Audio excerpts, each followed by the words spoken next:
నమస్తే. భారత్ ఎన్బి టీవీకి స్వాగతం. బిఎన్బి టీవీ, నేను జేకే. ముఖ్య అంశాల్లోకి వెళ్తే ముందు ఒక చిన్న విన్నపం. దయచేసి ప్రతి ఒక్కరు కూడా లైక్ చేయండి, షేర్ చేయండి, సబ్స్క్రైబ్ చేసుకోమని చెప్పండి. మీరు కూడా లైక్ చేసుకోండి. దేశానికి అత్యున్నతమైన ప్రథమ పౌరురాలైన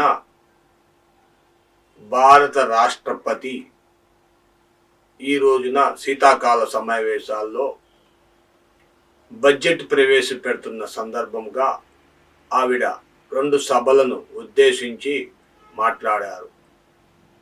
అనేక సబ్జెక్టుల గురించి మాట్లాడుతూ, మీకు ఏపీకి విభజన హామీ ప్రకారంగా మేము పోలవరం నిర్మించిస్తామని చెప్పి ఒప్పుకున్నాం, దానికి కట్టుబడి ఉన్నాం. ఇప్పటికే పోలవరం పూర్తి అయిపోవాలి, కానీ కొన్ని అవాంతర్యాలు 2 సార్లు తప్పిపోయినాయి. ఈసారి మాత్రం ఎట్టి పరిస్థితుల్లో 12,000 కోట్లు ఇప్పటికే కేటాయించాం. ఈసారి మాత్రం ఎట్టి పరిస్థితుల్లో మరి ఈ కార్యక్రమానికి మేము సఫలత్వం చేస్తాం అని చెప్పడం జరిగింది. అంతేకాకుండా దేశ అభ్యున్నతికి మేము కట్టుబడి ఉన్నాం అని చెప్పారు. ఈ మధ్యలో పార్లమెంటు సమావేశంలో అయిపోయినాక కాంగ్రెస్ అధ్యక్షురాలో లేక పార్లమెంటు సంబంధించినామో ఎవరో, మొత్తానికి సోనియా గాంధీ గారు, అబ్బా రాష్ట్రపతి చాలా కష్టపడిపోయారు, చాలా అలసిపోయింది మాట్లాడి అని చెప్పి కామెంట్ చేసినట్టుగా ఒక న్యూస్ వైరల్ అవుతుంది. అది రాష్ట్రపతి భవన్లో అది సంచలనమయ్యి దాని గురించి వ్యాఖ్యానించారని చెప్పి దాని గురించి చర్చ జరుగుతుంది. అయితే ద్రౌపది మురామన్ చాలా అత్యంత తక్కువ,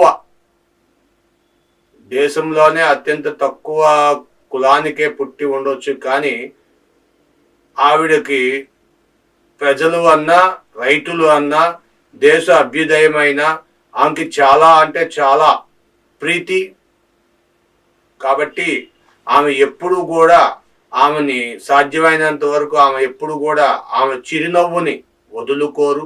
ఎప్పుడు ఆమె చిరునవ్వుతోనే ప్రతి ఒక్కరిని గౌరవిస్తూ పలకరిస్తూ ఆమె స్థానానికి ఉన్న గౌరవాన్ని, ఆమె స్థానానికి ఉన్న విలువని ఆమె ఎప్పుడూ కాపాడుకుంటూనే ఉంటారు. కానీ ఎవరో ఒకరు ఇటలీ వ్యక్తి మాట్లాడే హక్కు ఒక భారతీయురాలని, ఒక అధ్యక్షురాలని, దేశ అత్యున్నత పౌరురాలైన రాష్ట్రపతిని అట్లా మాట్లాడడం సహించరాని నేరం అని అక్కడ వైరల్ అవుతుంది. ఇవన్నీ సహజం. ఆడవాళ్ళు ఒక కప్పు కింద ఉండలేరంట. 4 కాదు 100 మంది పురుషులైనా ఒక కప్పు కింద, ఒక టెంట్ కింద ఉండగలరంట. 3 ఉంటే 3లో 3 రకాలుగా మాట్లాడుకొని గొడవలు పెట్టుకుంటా ఎప్పుడు కీచులాడుకుంటూ ఉంటారంట. ఇది జగమెరిగిన సత్యం, లోకమెరిగిన సత్యం.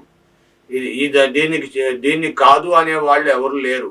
మీ ఇంట్లోనే చూడండి, 3 ఉంటారు. మీ అమ్మగారు, మీ భార్య, నీ కూతురు.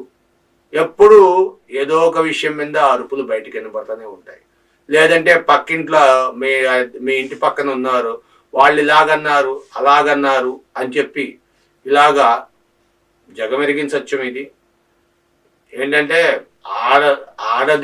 ఆడదానికి శత్రువు అన్నారు. మగాడికి శత్రువు అని ఎక్కడ చెప్పలేదు, ఎప్పుడు చెప్పలా, ఎవరు అనలా.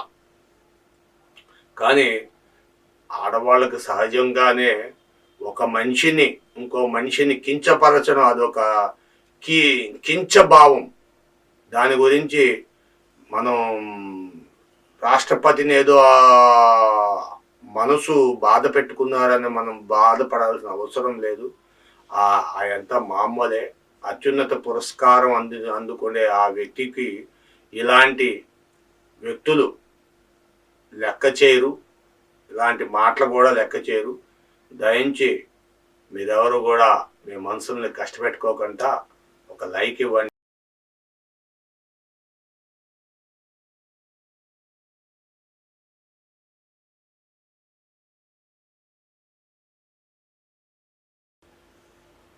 విశాఖ శారదాపీఠం. విశాఖ శారదాపీఠానికి వెళ్తే అనేకమైన ఆరోపణల మధ్య విశాఖ శారదాపీఠానికి అవమానాలు జరిగినాయి. మరి ఒక పక్క కూటమి ప్రభుత్వంలో చంద్రబాబు నాయుడు, మరి సీఎం గారు, మరి ఒక పక్క డిప్యూటీ సీఎం పవన్ కళ్యాణ్, వీళ్ళందరూ కూడా విశాఖపట్నం శారదాపీఠానికి అండగా ఉండి ముందుకు నడిపిస్తున్నారు అని చెప్తున్నారు. ఎఫ్సిఏ అని విదేశ కేంద్రం ఒక కొత్త అవకాశం ఇచ్చింది. విదేశాల నుండి ఎవరన్నా శారదాపీఠానికి డొనేషన్ చేస్తే వాళ్ళకి ఆదాయం పన్నులో నుండి రాయితీ కలుగుతుంది. విదేశాలు కానీ స్వదేశంలో కానీ ఎవరన్నా శారదాపీఠానికి డొనేషన్ చేస్తే ఆ డొనేషన్లో మీకు ఆదాయం పన్ను నుండి రాయితీ వస్తుంది. అంతేకాకుండా శారదాపీఠం అంటే ఒక అత్యున్నతమైన స్థానం. మాజీ ముఖ్యమంత్రులు ఇద్దరు కూడా, తెలుగు రాష్ట్రాలకు సంబంధించిన ఇద్దరు కూడా శారదాపీఠ శిష్యులే. జగన్మోహన్ రెడ్డి కానీ, అటు కేసీఆర్ కానీ, ఇద్దరు కూడా తెలంగాణ ముఖ్యమంత్రి కేసీఆర్ కానీ, ఆంధ్ర ముఖ్యమంత్రి మాజీ ముఖ్యమంత్రి మన జగన్మోహన్ రెడ్డి కానీ, వీళ్ళందరూ కూడా శారదాపీఠం చుట్టూ తిరిగిన వాళ్ళే. వీళ్ళందరికీ ఆయన్ని శారదాపీఠ గురువుని వాళ్ళందరూ గురువుగా భావించి ఎన్నో హోమాలు, జయంతి హోమాలు ఇవి అన్నీ చేయించుకొని ఈవేళ అలాంటి తుచ్చితమైన మాటలు మాట్లాడడం, కొంతమంది జగన్మోహన్ రెడ్డి అవమానించారు శారదాపీఠాన్ని, అక్కడ కేటాయించిన భూములు కూడా లాగేసేటట్టు అనేకమైన ఈ ఆరోపణలు చేశారని. అదేమన్నా కావచ్చు, కానీ శారదాపీఠానికి మళ్ళీ తన స్థానం, తనకు గౌరవాన్ని దక్కిస్తామని చెప్తున్నారు ఏపీ ముఖ్యమంత్రి కానీ, ఏపీ ఉప ముఖ్యమంత్రి కానీ, పవన్ కళ్యాణ్ కానీ. చూద్దాం ఏం జరుగుతుందో. కేంద్రం మాత్రం కూటమి ప్రభుత్వంలో ఫుల్ సపోర్ట్ ఇస్తుంది. హిందుత్వాన్ని కాపాడాలి, హిందుత్వాన్ని నిలబెట్టాలి అని అనేక రకాల ప్రయత్నాలు చేస్తుంది. మరి ఏదేమన్నా కానీ బీజేపీ దక్షిణ భారతదేశంలో బాగా వెయ్యాలి అని దృఢంగా నిశ్చయించుకున్నది 27లో. ఎందుకంటే ఉత్తరాదిలో పవర్ తగ్గిపోతుంది అని చెప్పి భయం పడుతున్నారు.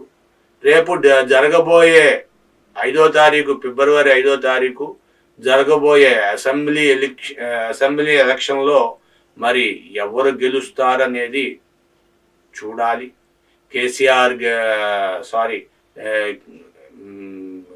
ఈయన మన కేజ్రీవాల్ గెలుస్తాడా, లేక ఆప్ ఆద్మీ గెలుస్తుందా, లేక బీజేపీ గెలుస్తుందా? ఈసారైనా బీజేపీ తమ ఖాతాలో వేసుకుంటారు ఢిల్లీని. లేదు ఎప్పుడు మామూలుగానే కేజ్రీవాల్ తన ఖాతాలో వేసుకుంటాడా ఢిల్లీని, లేకపోతే ఇంకెవరికైనా ఢిల్లీ కైవసం అవుతుందా అనేది ఎదురు చూడాల్సిన పరిస్థితి.